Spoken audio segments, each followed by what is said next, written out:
Mr. Friedman was awarded the Presidential Medal of Freedom in 1988, received the National Medal of Science the same year. He is widely regarded as a leader of the Chicago School of Monetary Economics, which stresses the importance of quantity of money as an instrument of government policy and as a determinant of the business cycle and inflation. Mr. Friedman, welcome to Market Wrap.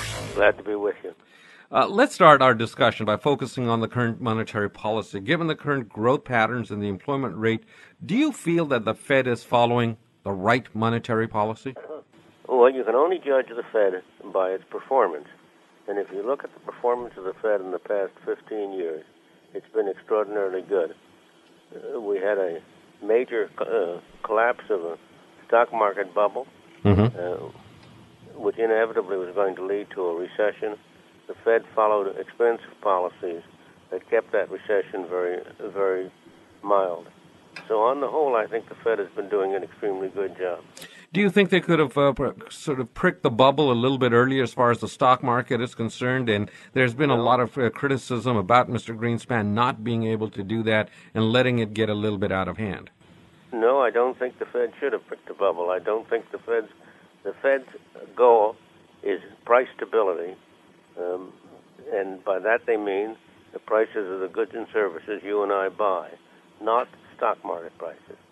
What happens to the stock market is for the people who operate in the stock market, and the Fed should not be trying to either to prick the bubble or to produce a bubble.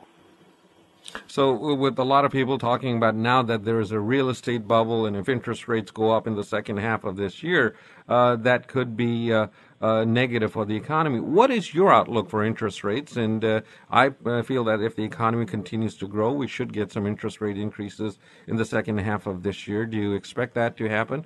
And what do you think could be the consequences to the real estate market? Well, interest rates are extraordinarily low by all historical experience. And it would be a miracle if they stayed as low as they are now. So I don't doubt that within the next year or so, interest rates will rise. Currently, the federal government is running deficits of about $500 billion a year. Is this deficit sustainable, or is it a threat to the economy? And do you feel that the massive borrowing by the federal government will ultimately have a negative impact on interest rates? What matters so far as the federal government is concerned is not what it borrows or doesn't borrow, but what it spends. If the federal government spends $1 trillion, that's $1 trillion that is not available for use by the rest of the economy. And it's the same, has the same effect, whether it's financed by borrowing or by taxes. So I don't believe you should concentrate on the deficit. What you should concentrate on is government spending. And from that point of view, the deficit has the advantage that it puts pressure on Congress to hold down spending. Well, that's going to be interesting because that's what exactly Mr. Greenspan said just last week when we talked about the Humphrey Hawkins testimony. So spending is really the key. The government has to control spending rather than worry about the deficits right now. I would rather have the government spend $1 trillion with a deficit of $500 billion than spend $2 trillion completely matched by taxes. So you would rather see less, let the people keep more of the money. The people are the best determinant factors. They know where they can utilize it and get the best returns on their money. We just need to look at what government spends money on, and there is very little doubt that much of it is wasted.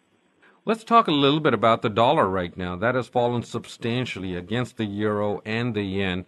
And but half the world has pegged their currency to the dollar, so the real impact of the dollar depreciation has been reduced. There's been a lot of pressure on China to let their currency float up, and they are expected to do something about that. Where do you feel the dollar is headed in the short term and medium term? But pegging a currency to the dollar does not mean that that doesn't have a real influence. It's because China has pegged the yen to the dollar and followed the internal policy it has, that it has such a large surplus, that it's been accumulating dollars. That's not something it's going to continue to do indefinitely. The price of the dollar is determined in the market for foreign exchange, and that's the place it should be determined. So if the Chinese decide to let their currency, for example, appreciate 5% and then they will buy that many less dollars, and consequently they take those dollars and convert it into U.S. bonds. That's what they have been doing. Would that decrease the demand for U.S. bonds, and some of the other countries that have also got their currencies pegged to the dollar might do the same? Consequently, that could have a negative impact again on interest rates because the demand for bonds might go down. It would, but if you look at the record, the market for the interest rate market is a worldwide market. It's very much larger than the U.S. market alone, and there is no doubt that the accumulation of dollars by Japan, by China, by the other Far Eastern countries has been a factor in keeping interest rates and holding interest rates down. But it's not from a long run point of view a healthy factor.